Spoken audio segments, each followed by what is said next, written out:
No.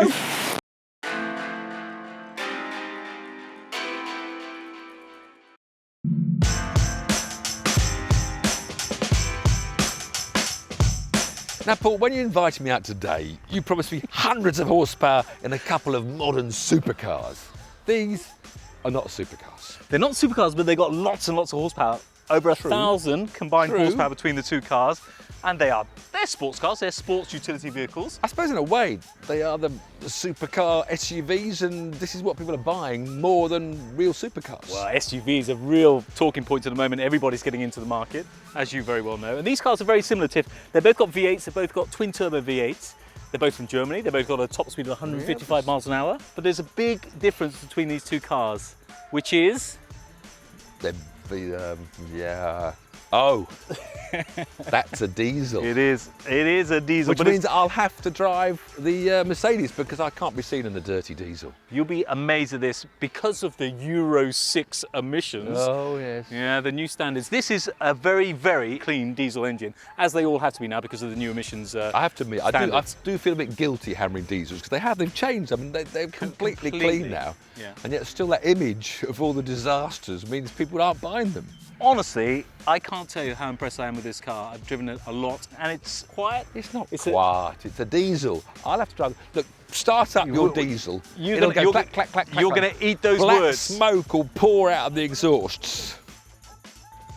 Are you ready? Oh. Well, that's... How are your eardrums? That's quite impressive. Yeah, actually, it's not bad, is it? It does smell clean. But I still can't drive it, it's diesel. I'm a petrol head. I'm known as a petrol head. I can't be seen in a diesel. Do me a favour, start that up, because this is known for its pops and crackles.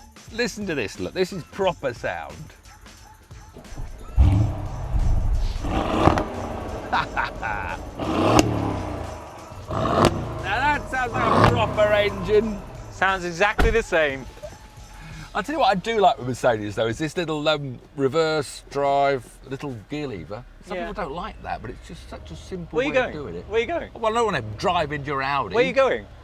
Are you leaving off to already? drive. Well, wait for me. No, I've got time to wait for you, honestly.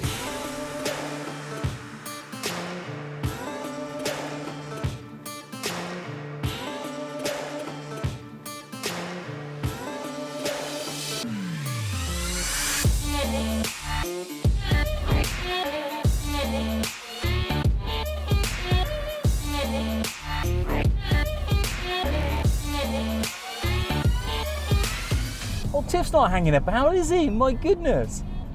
He knows the roads, that's my excuse. Tiff talks about power all the time, but for me it's about the torque of the car. And this thing has got absolutely bags of torque. 664 foot-pounds of torque at 1,000 revs. So you get zero turbo lag in this car.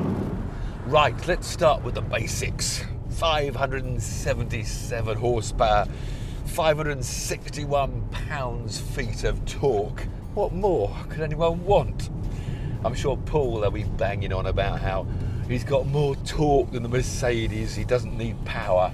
Well, pal, it's power that gets this to 62 in just 4.1 seconds.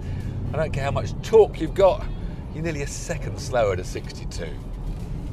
Now the interesting thing here, obviously the cars are what, 20,000 pounds difference. What I'm keen to know is whether this Mercedes is worth the extra 20 grand. I mean, obviously, just for that, it's worth quite a bit. This car costs about £71,000 new, a shade under. This actual car's got about £20,000 worth of extras. One of them is the electromechanical active roll stabilization. That's a bit of a mouthful, but what that allows you to do is corner very, very flat. So it takes the corners flatter and smoother, so it's a much more comfortable ride. It's got the panoramic roof as well, which I love on a car, and then a few other bits and pieces as well. It's pretty much got everything on it. The refinement is beautiful. I love the refinement in Audis. I think they're absolutely killing it at the moment. I love the screen, the view that you can have now with this digital dashboard, so I can really mix it up and have whatever I want on there. If I want to have a map on there, if I want to have my favorite radio station, or indeed just a big rev counter in front of me. I love that view screen now. The one thing you notice when you've got firm suspension is actually how a firm seat suits that sort of suspension, and these Mercedes seats really do hold every bit of your back and the lumbar area. Nice feel to the steering wheel, pretty much round, whereas that Audi I'm sure will have its stupid chopped off bottom, which is stupid because when you turn the wheel a lot it's round flat. I don't know why Audi do that. It's one of those trademarks that annoy me. The car is absolutely rock solid. It feels like a car value significantly more than it is. It's a huge amount of car for the money, for £70,000. I know that sounds a lot of money for a car in a lot of people's view, but when you consider this is effectively, close your ears Bentley, but effectively a Bentayga for double the money, you realise how good value for money this is.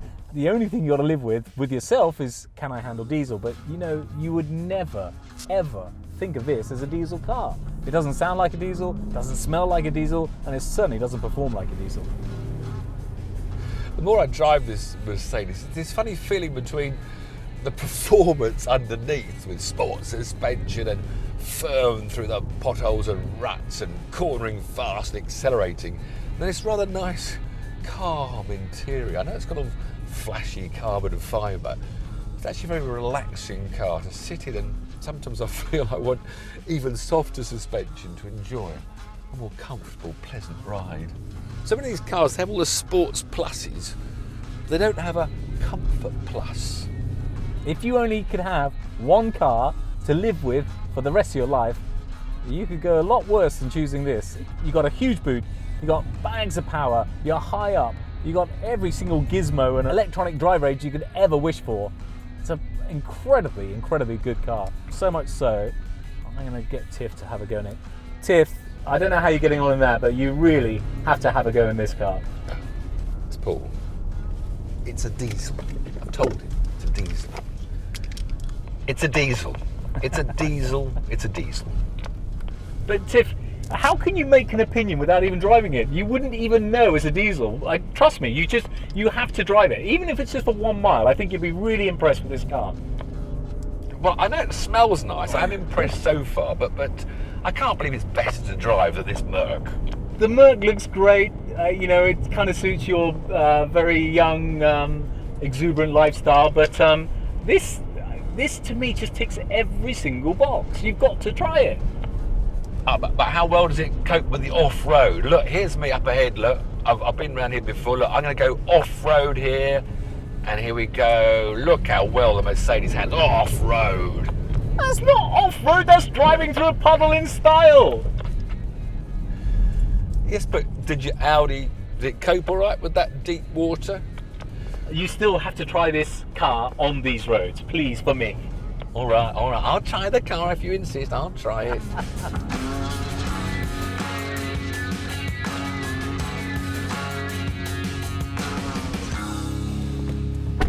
What can you tell me about it? What do you think? So I can't hear. There's a noise. Can you turn that noise off? It's all right, isn't it? Now it's sounding a bit rattly now. No, it's not noisy. Is yours car on? This car's not on, is it? I turn my engine off, you see. Diesel people just leave theirs running like lorry drivers do. You see, there's a certain etiquette of petrol drivers. We turn our engines off. I think you're going to like it. I'll drive I it. really like the car. All See right. what you think.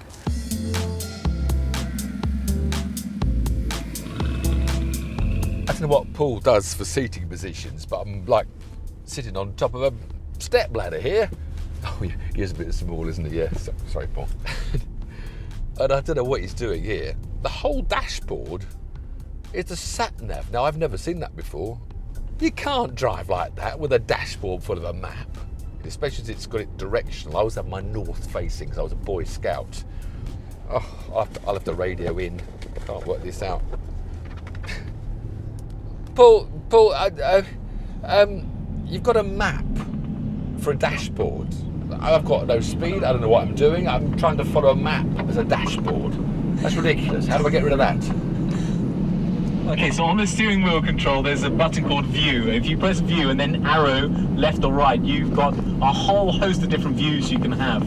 Oh yeah, I've got it now. Now I've got a speedo right in the middle. Oh, now I'm kicking down. Now I'm away. Okay, I'm happy now. I've got a rev counter and a speedo in the middle of the dashboard where it should be. I've also got a rear wash wipe going, which I don't know how to switch off. Of course, when you get a new car, you really should do all this learning before you drive anywhere. I do apologise for mine. It was him. He made me jump into this car. I didn't really want to drive it. So we're in the Mercedes-AMG GLE 63S 4MATIC. Crikey, that's a mouthful. And we're driving this car in Sports Plus, which holds it in gear nicely, and you get some lovely sounds from the exhaust as well. Right, my settings are set. Second gear, 4,500 revs, 44 miles an hour, and we punch the throttle, and it's very impressive. Maybe that torque that Paul keeps talking about actually works pretty well. With diesels, I always miss revs. So I've got a red line here of 5,000 RPM. It seems so low, but this is a more and more impressive car every extra half a mile I do. Mercedes. Wow, you built some fantastic engines. The engines and the exhaust notes on Mercedes V8s, even now they've got the twin turbos, absolutely spectacular. I'm such a big fan. I'm such a big fan of good sounding engines. Fantastic. Can never ever get bored of it. And speaking of good sounds, I haven't even turned it on, but this car has got Bang & Olufsen all the way through. I love that. Lots of the cars are doing that with Audi and Mercedes, and others are following suit as well, but that's a really nice optional extra. Nice interior, quality seats, heads-up display, 40 mile an hour limit. I'm doing 35 miles an hour, see what a good boy I am. Well, I think that Mercedes is a much nicer place to be sitting. But I have to say, this car does everything pretty much as well as the Mercedes does for £20,000 less. And yes, it's a diesel, but yes, that torque does make it an easy car to accelerate with, if not quite as quick as the AMG Mercedes.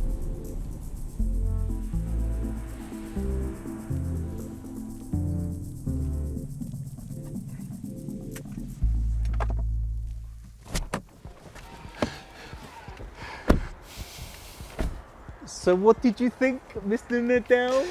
It's quite good, isn't it? You can't hear it's a diesel at all, and I now know it's a clean diesel. Little things, Nick, I had the hard steering wheel. I mean, it's horrible to criticise small things, but when you get such brilliant cars, it's little things that actually.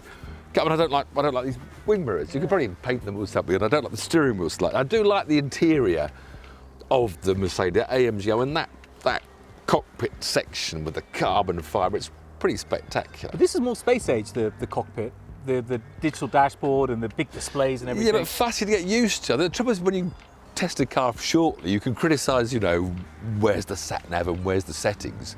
Of course, once you own the car for a month, you know straight away where they are. But it was harder to get used to the Audi systems, whereas that's quite easily laid out, logical. But there's one thing I know about your Audi, you see. Go on.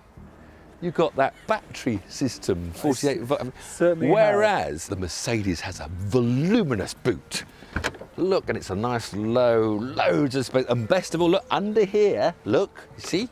Oh, more space. Wow. And look, a hook. Oh my goodness, you've got a hook? Yeah. I can't believe it. Whereas in your Audi, this is a problem of your 48 volts. Just touch and tap. All right, touch and chat. We don't need any of this pulling up malarkey. A similar boot or a higher floor, but underneath, what have you got? Technology. And where's the hook? Technology. I don't need a hook. I'm not paying 25,000 extra for a hook. You've got batteries. Technology. And look, have you got this? Watch. What? Oh.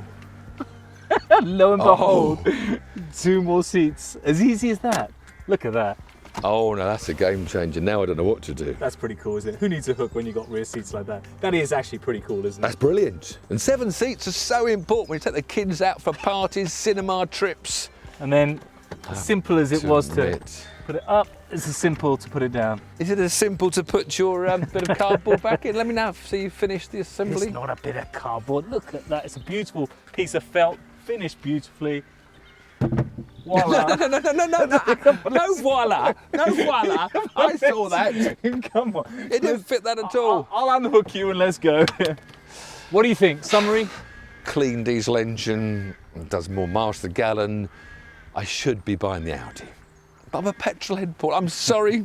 Can you lend me 20 grand so I can? I have to have the. I can't be seeing the diesel. It's an image thing. So money and object. You would seriously get the AMG over. I have never bought a diesel. 20 years ago, I told the world that diesels pollute towns, and everyone went for global warming, killed CO2s. I've refused to own a diesel, so I've paid a fortune over 20 years by not having a more economical vehicle. But they are so similar. I know. They're so similar. I'm a petrol head. Don't argue with me. It's not logical at But all. you're not getting 20 grand. Oh, come on. I've Till got the to next have one. petrol. I'll convince you yet, Tiff. I'll convince you yet. No chance.